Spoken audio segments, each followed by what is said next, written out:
സംസ്ഥാനത്ത് ചൂട് കനക്കുകയാണ്.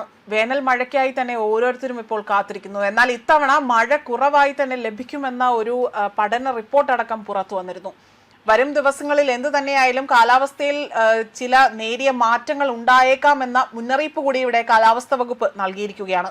അതായത് വരും ദിവസങ്ങളിൽ ഏകദേശം 20-21 തീയതികളിലോട് അടുപ്പിച്ച് കേരളത്തിൽ ഒറ്റപ്പെട്ട ഇടങ്ങളിൽ ഇടിമിന്നലോട് കൂടിയ മഴയ്ക്ക് സാധ്യതയുണ്ട് എന്നതാണ് കേന്ദ്ര കാലാവസ്ഥാ വകുപ്പ് ഇപ്പോൾ അറിയിച്ചിരിക്കുന്നത്. ഇടിമിന്നൽ എപ്പോഴും അപകടകാരികൾ തന്നെയാണ്. അവ മനുഷ്യന്റെയും മൃഗങ്ങളുടെയും ജീവനും വൈദ്യുത ആശയവിനിമയ ശൃംഖലകൾക്കും വൈദ്യുത ചാലകങ്ങളുമായി ബന്ധിപ്പിച്ചിട്ടുള്ള വീട്ടുപകരണങ്ങൾക്കും വലിയ നാശനഷ്ടങ്ങൾ സൃഷ്ടിക്കാൻ ഇടയുണ്ട്. ആയതിനാൽ തന്നെ എപ്പോഴും പൊതുജനങ്ങൾ വേണ്ട മുൻകരുതലുകൾ എടുക്കേണ്ടതും അനിവാര്യം തന്നെയാണ്. കാരണം ഈ മുൻകരുതലിന്റെ ഭാഗമായി കാർമേഘം കണ്ടു തുടങ്ങുന്ന സമയം മുതൽ തന്നെ സ്വീകരിക്കേണ്ട ചില നിർദ്ദേശങ്ങളാണ് ഇനി പറയാൻ പോകുന്നത്. ഇടിമിന്നൽ എപ്പോഴും ദൃശ്യമാകണമെന്ന് ഇല്ലാത്തതിനാൽ തന്നെ ഇത്തരം മുൻകരുതലുകൾ സ്വീകരിക്കുന്നതിൽ നിന്ന് ഒരിക്കൽ പോലും വിട്ടു നിൽക്കരുത്. അതായത് ഇടിമിന്നലിന്റെ ആദ്യ ലക്ഷണം കണ്ടു കഴിഞ്ഞാൽ ഉടൻ തന്നെ സുരക്ഷിതമായ കെട്ടിടത്തിനുള്ളിലേക്ക് മാറുക. തുറസായ സ്ഥലങ്ങളിൽ തുടരുന്നത് ഇടിമിന്നൽ ഏൽക്കാനുള്ള സാധ്യത വർദ്ധിപ്പിക്കും. ശക്തമായ കാറ്റിനും ഇടിമിന്നലിനും സാധ്യതയുള്ള ഘട്ടത്തിൽ ജനലും വാതിലും അടച്ചിടുക. വാതിലിനും ജനലിനും അടുത്ത് തന്നെ നിൽക്കാതിരിക്കുക. കെട്ടിടത്തിനകത്ത് തന്നെ ഇരിക്കുകയും പരമാവധി ഭിത്തിയിലോ തറയിലോ സ്പർശിക്കാതിരിക്കാൻ ശ്രമിക്കുകയും ചെയ്യണം.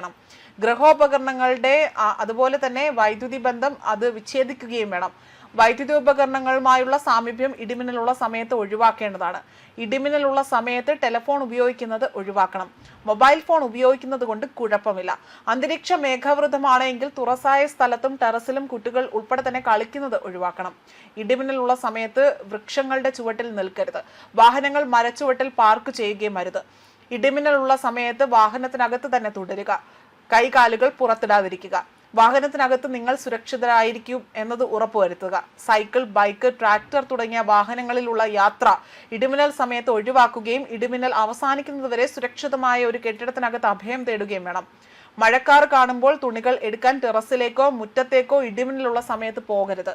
കാറ്റിൽ മറിഞ്ഞു വീഴാൻ സാധ്യതയുള്ള വസ്തുക്കൾ കെട്ടിവെക്കുക. ഇടിമിന്നലുള്ള സമയത്ത് അവിടെ കുളിക്കുന്നത് ഒഴിവാക്കുക. അതേപോലെ തന്നെ ടാപ്പുകളിൽ നിന്ന് വെള്ളം ശേഖരിക്കുന്നതും ഒഴിവാക്കേണ്ടതാണ്.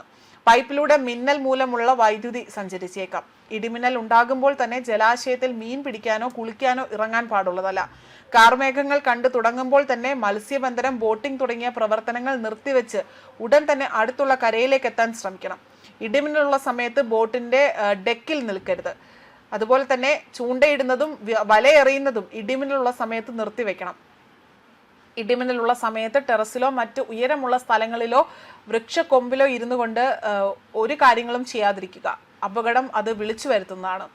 വളർത്തുമൃഗങ്ങളെ തുറസായ സ്ഥലത്ത് ആ സമയത്ത് കെട്ടരുത്. അവയെ അഴിക്കുവാനും സുരക്ഷിതമായി മാറ്റിക്കെട്ടുവാനും മഴ മേഘം കാണുന്ന സമയത്ത് തന്നെ പോകാതിരിക്കുകയും അരുത്. ഇത് നിങ്ങൾക്ക് ഇടിമിന്നൽ ഏൽക്കാനുള്ള കാരണം കൂടുതലായിരിക്കാം.